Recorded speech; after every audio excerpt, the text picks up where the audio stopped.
25 తారీఖు నాడు ఈ నెల ఉదయం 11 గంటలకు ఒక 14 రోజుల ఫిమేల్ బేబీని ఎవరో గుర్తు తెలియని వ్యక్తులు వాళ్ళ మదర్ స్నానానికి వెళ్ళినప్పుడు తొట్టెల నుంచి తీసుకెళ్లి బాత్రూంలోని వాటర్ బకెట్లో వేయడం మూలంగా చనిపోయిందని చెప్పి సాయంత్రం ఫిర్యాదు ఇచ్చారు 25 తారీఖు నాడు.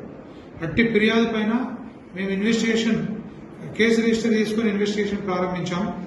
ఆ కేసులో ఫిర్యాదుదారుడు అట్టి మృతురాలు తండ్రి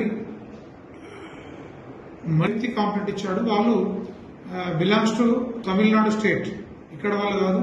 4 years నుంచి వాళ్ళు ఇక్కడ ఒక జయా ఫుడ్ కంపెనీలో వర్కర్స్ గా పనిచేస్తున్నారు.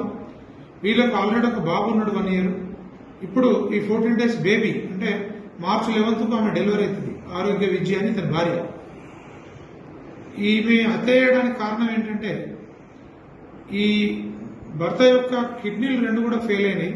ఆయన ఆరోగ్యం బాగలేదు, ఎంతకాలం బ్రతుకుతాడో తెలియదు అని ఈమె మదనపడి ఆడపాప పుట్టింది, మళ్ళీ ఈమె చదివించాలా పెళ్లి చేయాలంటే బాగా ఇబ్బందులు అవుతాయని చెప్పి భావించి ఆమె తన సొంత కూతురునే బాత్రూంలోని ప్లాస్టిక్ బకెట్లో వాటర్లో వేసి చంపేసి మళ్ళీ పాప కనిపిస్తలేదని చెప్పి వాళ్ళ అత్తమ్మకు మిగతా వాళ్ళకు చెప్పి కొద్దిసేపు ఆమె యాక్ట్ చేసింది.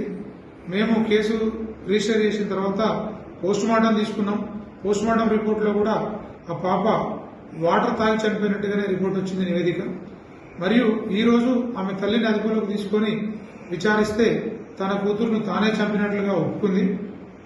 మేము వారి యొక్క వాంగ్మూలం నమోదు చేసుకుని ఈరోజు అరెస్ట్ చేసి కోర్టులో ప్రొడ్యూస్ చేయడం జరిగింది.